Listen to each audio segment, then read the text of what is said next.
can tell based off the sound of my club and the ball if it's good or bad. I think that's the one thing that stands out to me is I'm such a field player.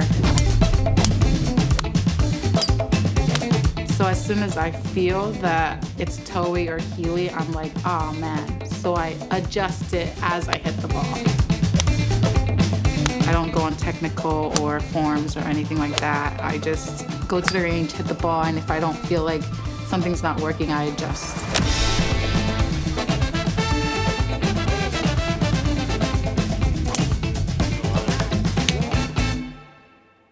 I'm Tagiralani Luafalealo. People call me Lani for short, and I play golf. I'm pretty sure I'm gonna need this club. Every time a club is in my hand, I feel all sorts of things. Like I feel happy, I feel sad, I cry, because I'm not allowed to do that with anything else, especially with the household that I grew up in. Golf has always been my outlet to just be me and feel things and be true to my feelings and not just submerge it and just hide it and stuff like that. It was just, golf was my thing and I let it be my thing. We hit it in the bunker. I hit it in the bunker. People would always ask, like, what goes through your head? But like, there's literally nothing that goes through my head. I literally have nothing. I can't explain that, but I feel like everyone does, and I feel abnormal about it, but I have nothing going on in my head. That one look. This is the thing I deal with. I'm getting on fairway.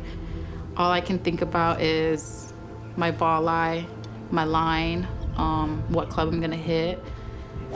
Before every shot though, on my line, I always tell myself green light, and then I would step up, do my stance, and then hit the ball.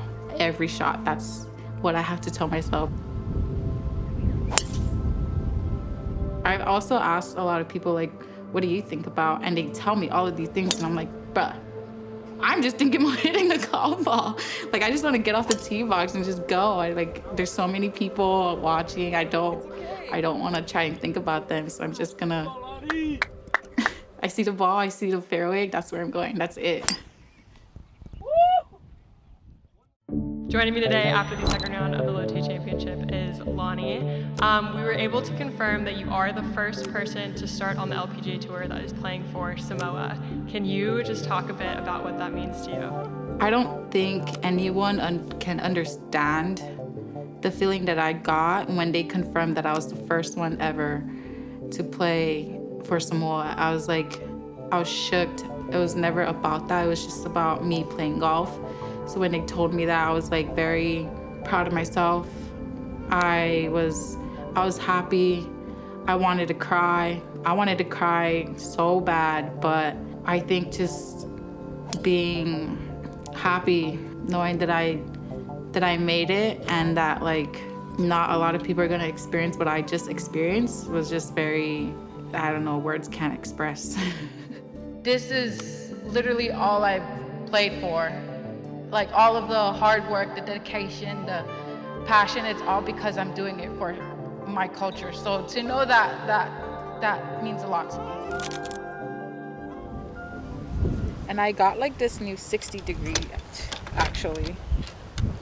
So I want to try, see how it goes. I'm actually really excited.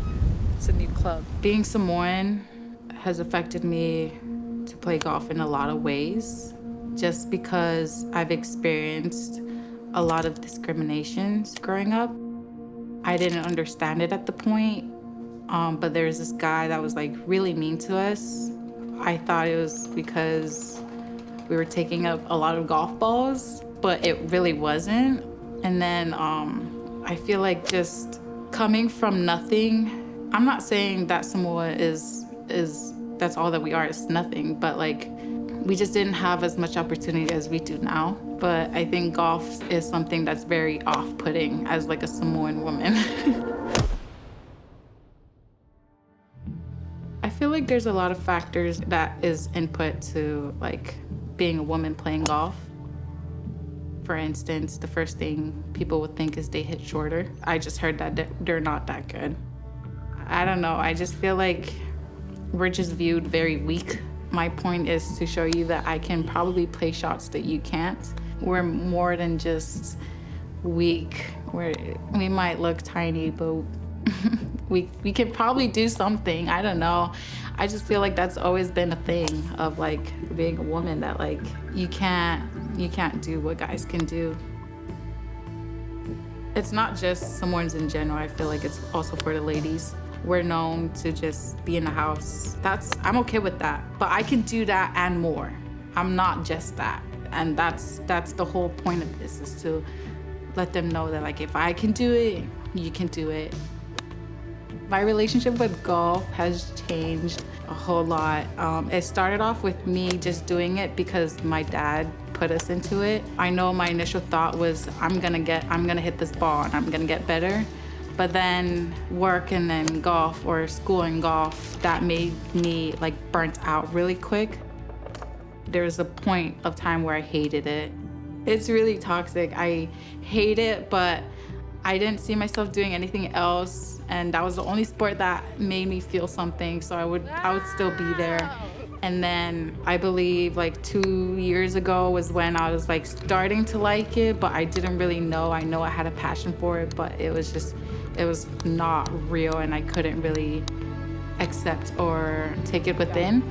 And then recently, I think the beginning of this year and more recently, was when the first time in so long where I said, I like golf.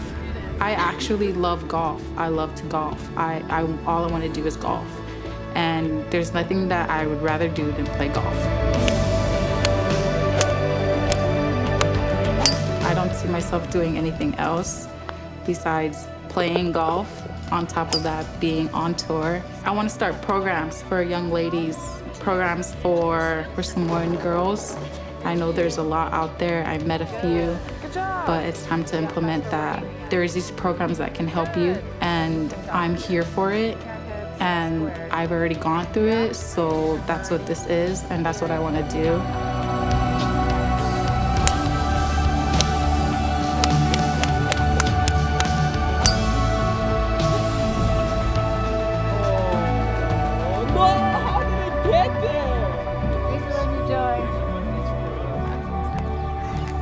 Okay, one more.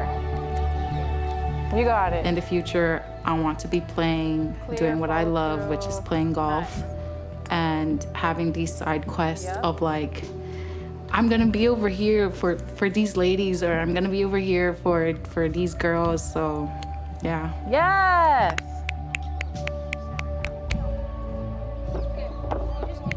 Did you know you could do that? Yeah? I did. Good job. That was good.